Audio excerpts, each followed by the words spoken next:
अहंकार विमूढ़ आत्मा कर्ता विमन्यते। सारी क्रियाएं प्रकृति के द्वारा हो रही है, परंतु अहंकार के कारण, न समझी के कारण ये अपने आप को कर्ता मानता है। अब भगवान कहते हैं इस रहस्य को वो व्यक्ति जान जाएगा तो उसे भी किसी कर्म का फल प्राप्त है।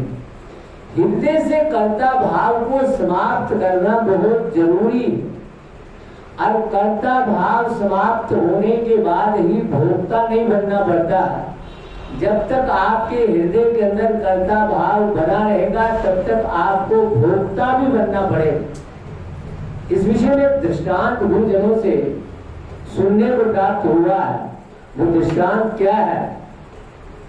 एक शिल्पीकार या मूर्तिकार, उसके पास जो है एक पंडित जी मूर्ति बनवाने के लिए आए कि आप जो है बड़ी सुंदर मूर्तियां बनाते हो, हमारी भी मूर्ति बना।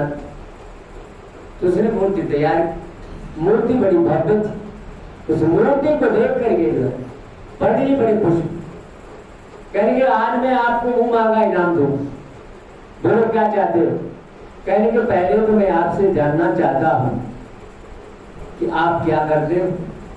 कहेंगे मैं जाति से ब्राह्मण हूं और ज्योतिष बहुत अच्छे तरीके से जानता हूं, उसी से अपना जो है निर्वाह करता हूं। तो कहेंगे फिर कुछ हमारे बारे में भी बता दो। कहेंगे क्या? कहेंगे ये बताओ कि मेरी मृत्यु कब हो। मौत से सबको डर लगता, मरना कोई नहीं चाहता, चाहे गीता रोज पढ़ते रहे, पर मरना कोई नहीं चाहता है क्योंकि शरीर में अहम भाव बना हुआ। नैनम छिन्नन्ति शस्त्राणि नैनम दहति पावकाय न चैनम करेति अंत्यापो न शोषयति मारुतः। सब श्लोक हम पढ़ते हैं, अगर धारा से पढ़ते हैं, पर मरना कोई नहीं चाहता है क्योंकि शरीर के अंदर अहम भाव बना हुआ है। तो मेरी मृत्यु कब होगी? कहेंगे अपना जरा डेट ऑफ बर्थ दो, बर्थ प्लेस दो, कब आपका जन्म हुआ था और समय क्या था और स्थान कौन सा था, उसने सब बता दिया। फला डेट है, फला समय है, फला स्थान है। तो पंडित जी ने जो है तुरंत फला देश निकाल करके बता दिया कि फला दिन फलाने समय के ऊपर इतने बन करके इतने मिनट पर इतने सेकंड पर आपकी मृत्यु हो। वो लगा थर थर कांपने, मौत से बड़ा डर लगता है, थर थर कांपने लगा। कहेंगे पंडित जी आपने जो है मृत्यु के बारे में बता तो दिया, पर इस मृत्यु से कोई छूटने का उपाय है वो तो बताओ। कहने उपाय तो कोई नहीं है, जातस्य ध्रुव मृत्यु ध्रुव जन्म तस्य, जिसका जन्म हुआ है उसे मरना जरूर पड़ेगा, मरने से छुट्टी होने वाली नहीं है। कहेंगे फिर भी, कहेंगे युक्ति बताता हूं। चल गई तो चल गई, देख बताओ।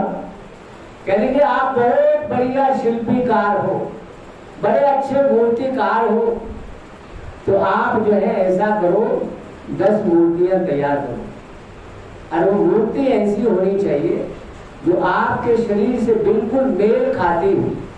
जरा भी उसमें जो है रत्ती भर भी ये नहीं लगना चाहिए कि ये मूर्ति है कि या कि जो है नकली कोई बंदा खड़ा हुआ है।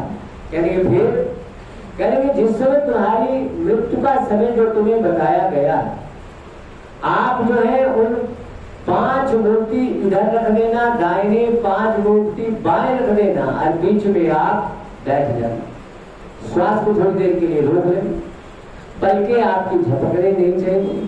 कहेंगे फिर यह है कि आपको यमराज के दूत लेने के लिए आएंगे, और यदि जो है आपकी पलकें नहीं झपक रही हैं, आपकी श्वास नहीं चलती हुई दिखाई दे रही है, तो बंदे खड़े हैं यहाँ पर 11, वो किसी को हाथ नहीं लगाएंगे।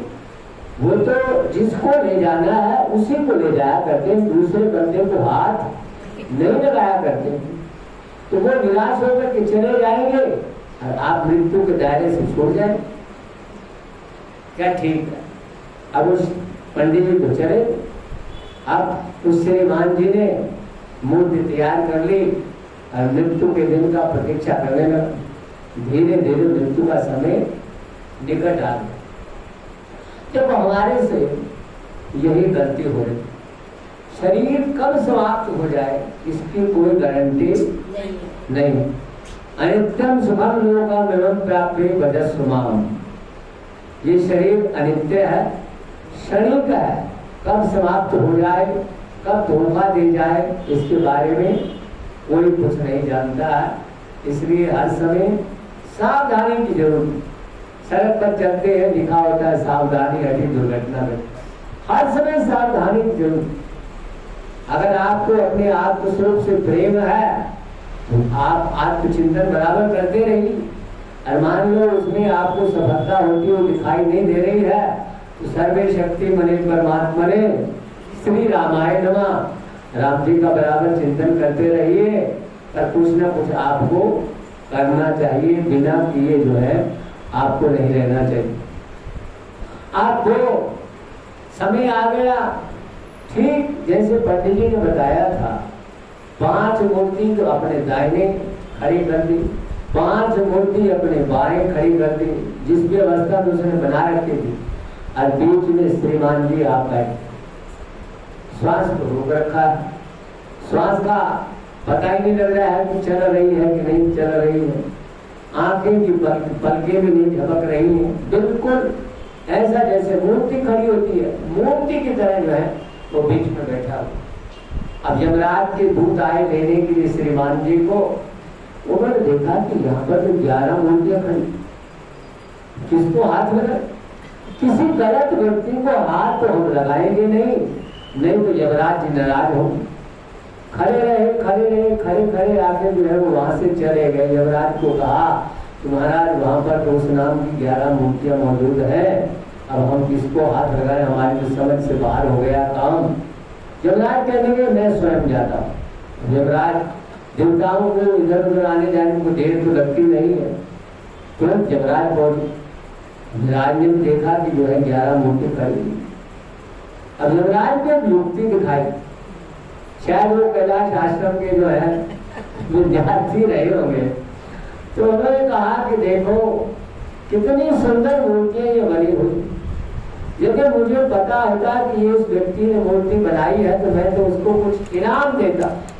दूसरे कहा ये मूर्ति तो मैंने बनाई है, चलेंगे चलो बच्चों चलो आगे चलो। और ये कह करके उसको अरेस्ट कर दिया। अरेस्ट करके जो है यमराज उसको अपने साथ लेकर के चले गए। ये है दृष्टांत। दृष्टांत जल्दी समझ में आ जाता है, और दृष्टांत से फिर जो है सिद्धांत में बात को खरीद किया जाता है। अब देखो जब तक वो अपने आप को, हालांकि भले अंदर से वो करता तो मान रहा था, बाहर उसने गलती ये कर दी कि जो है अहंकार में भरने की ये कहा कि ये तो मैंने बनाई है, यही बात जो है काम खराब हो गया। नहीं किंचित करोगी थी मनते तत्व, हम कुछ नहीं कर रहे हैं, जितनी क्रिया हो रही है वो सब शरीर के अंदर हो रही है, चाहे वो इंद्रियों में हो रही है, कर्म इंद्रियों में हो रही है, या ज्ञान इंद्रियों में हो रही है, या प्राणों में हो रही है, या मन बुद्धि में हो रही है, वो सब क्रिया उन्हीं में हो रही है। परंतु हम जो है उसको भूल जाते हैं, और भूल जाने के कारण जो है बराबर अहंकार अंदर पनपता रहता है, और उसका दुष्परिणाम हमें ये भोगना पड़ता है कि मरने के बाद फिर मरना पड़ता है, मरने के बाद जन्मने के बाद फिर मरना, मरने के बाद जन्मना, ये सिलसिला जो है हमारा बराबर बना रहता है। तो इसलिए यहाँ पर तो ये तो जो है ब्रह्म विद्या केंद्र है, यहाँ करके जो अपनी समझदारी को ठीक करना चाहिए और हमेशा जागने की जरूरत है। वृंदावन में हरि लाल की जय।